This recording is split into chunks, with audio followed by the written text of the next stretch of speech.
네, 전국에 계신 네이버 카페 설춘환 캠퍼스 회원 여러분 반갑습니다. 더불어서 우리 유튜브 설춘환 캠퍼스의 구독자 여러분 또 반갑습니다. 시청자 여러분 반갑습니다. 공약한 대로 제가 이번에 새로 쓴 부동산 경매 처음 공부 이 책을 가지고 계속해서 강의를 한번 해보고 있는 겁니다. 특히 오프라인 강의에 참석하기 어려우신 분들, 온라인을 통해서 꼭 공부를 해야 되는 분들은 무료인 이 유튜브의 설춘환 캠퍼스 이 경매 동영상 강의를 놓치지 않길 바라겠습니다. 자, 오늘은 페이지 21페이지입니다, 여러분. 네, 부동산 경매 투자 시 유용한 사이트 11개를 골라봤습니다. 어떤가요, 여러분? 21세기는 온라인 시대다. 동의하시죠? 네. 우리가 이제 뭘 할 때도 무조건 뭐 현장을 가서 체크하기보다는 뭔가 사전에 온라인으로 손품을 파는 것이 대단히 중요하다라고 하는 부분이 있는데, 먼저 여러분 이제 부동산 경매를 좀 공부하고 나서, 매물을 좀 보고 싶다. 어떤 것들이 경매 매물로 나왔는지 알고 싶다. 그러면 여러분들이 대법원 경매 정보 사이트를 들어가서 볼 수 있을 것 같습니다. 대법원 사이트와 대법원 경매정보 사이트는 완전히 다른 사이트입니다. 그래서 여러분들이 만약에 내가 우리 집이 서울시 구로구다. 그러면 대법원 경매정보 사이트에 들어가셔가지고 서울시 구로구에 나온 경매 물건을 확인할 수 있습니다. 내가 만약에 전라북도 전주시에 산다. 그러면 전북 전주시에 나와 있는 것, 대전시 유성구 확인할 수 있습니다. 그렇게 여러분들이 먼저 체크를 한번 해두시면 좋을 것 같고, 이 강의를 듣고 곧바로 대법원 경매정보 사이트에 들어가셔가지고 경매 매물이 뭐가 나왔는지, 나왔는데 일단 이건 뭔지 이런 것들은 이제 추후에 나올 거니까 일단은 대법원 경매정보 사이트를 자주 들어가서 확인하는 습관, 체크하는 습관을 여러분들이 꼭 가지시길 바라겠습니다. 먼저 물건을 선별할 때는 가장 중요한 것은 내가 아는 지역, 이게 어떤 물건, 이런 것들을 체크하시면 먼저 좋을 것 같습니다. 뭐 이를테면 제가 뭐 서울 강서구에 산다. 그러면 저는 우장산역에 산다. 그럼 우장산역에 뭐 강서 힐스테이트가 경매로 나왔다. 또 아이파크가 나왔다. 푸르지오가 나왔다. 그러면 잘 알 수밖에 없는 거잖아요. 그래서 그런 부분들을 먼저 여러분들이 잘 확인하시면 좋을 것 같습니다. 내가 사는 지역, 내가 일하는 지역 근처에 나온 물건을 한번 먼저 확인하는 습관 가져봅니다. 일단 여러분 대법원 경매정보 사이트는 가장 공신력 있는 사이트입니다. 그래서 여러분들이 이 대법원 경매정보 사이트는 앞으로 경매 투자할 때 엄청나게 많이 봐야 한다라고 하는 점이 있습니다.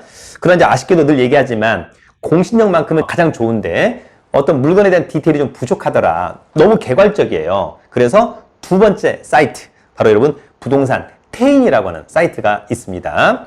저는 유료 경매 정보 사이트에서는 부동산 태인밖에 보지를 않아서 태인이 가장 좋은 사이트로 알고 있습니다.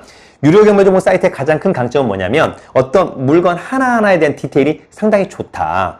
투자할 때 손품을 팔기에 가장 좋은 사이트가 여러분 부동산 태인이라고 하는 사이트입니다. 이런 것들은 이제 아쉽게도 유료이기 때문에 여러분들이 잘 판단을 한번 하시면 좋을 것 같고, 내가 그래도 투자를 해서 좀 돈을 벌고 싶다면 이런 부동산 태인이라고 하는 사이트를 한번 정도는 봐주시면 좋겠다.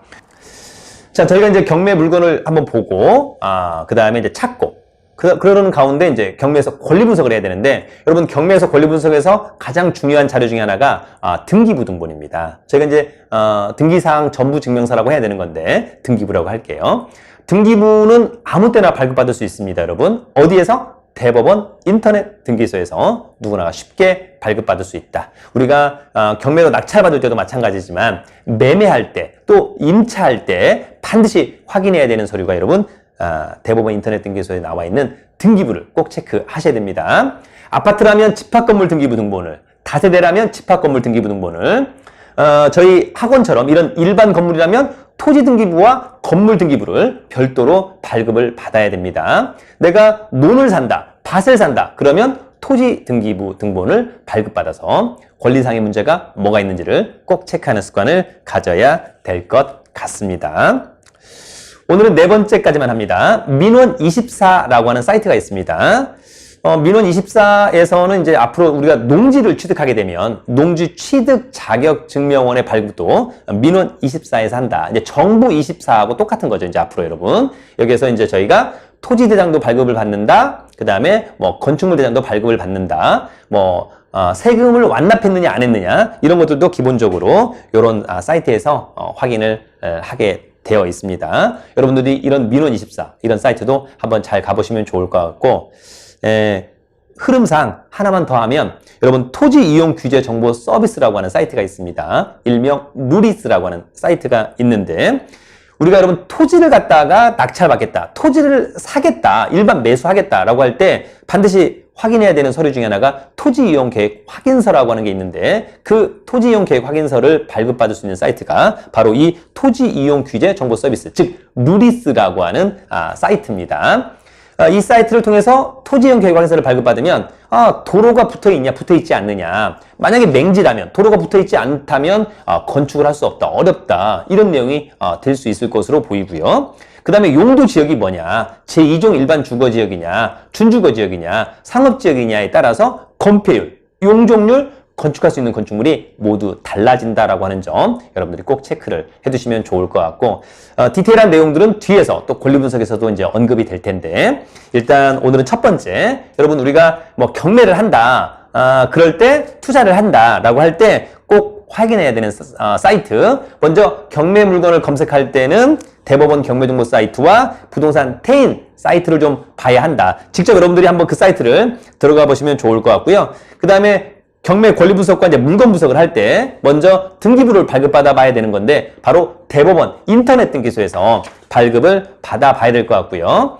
그 다음에 뭐 농지증 발급 받아야 된다, 건축물 대장, 토지 대장 발급 받고 싶다, 민원24에서 발급을 받으면 될 것 같고, 마지막으로 내가 토지를 살 때 이 토지에 대한 어떤 도로가 좀 붙어 있는지, 용도 지역은 뭔지 이런 걸 확인하고 싶다면 누리스라고 하는 사이트를 통해서 여러분들이 토지 이용 계획 확인서를 발급받아서 거기에 따른 용도 지역에 따라서 이를테면 어떤 건축할 수 있는 건축물이 있는지, 건폐율은 얼마나 되는지, 용적률은 얼마나 되는지 계략적인 부분을 확인할 수 있다. 여러분 이렇게 정리를 하시면 좋을 것 같습니다.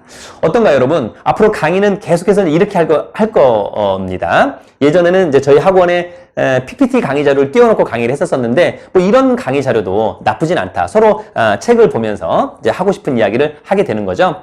혹시라도 여러분 질문이 있다면 저희가 이제 이 책 관련해서 저희 네이버 카페 설춘환 캠퍼스에 부동산 경매 처음 공부라고 하는 카테고리를 맨 왼쪽 위에 만들어 놨어요. 거기에 책 서평과 이를테면 구매 인증이라고 하는 부분이 있는데, 그곳에서 혹시라도 뭐 기회가 된다면 뭐 질문 있다면 제가 또 답변을 한번 해드리는 시간을 갖도록 하겠습니다. 어떤가 여러분, 좀 도움이 되셨기를 바라는데요. 차분하게 꾸준히 한번 함께 공부했으면 좋겠습니다.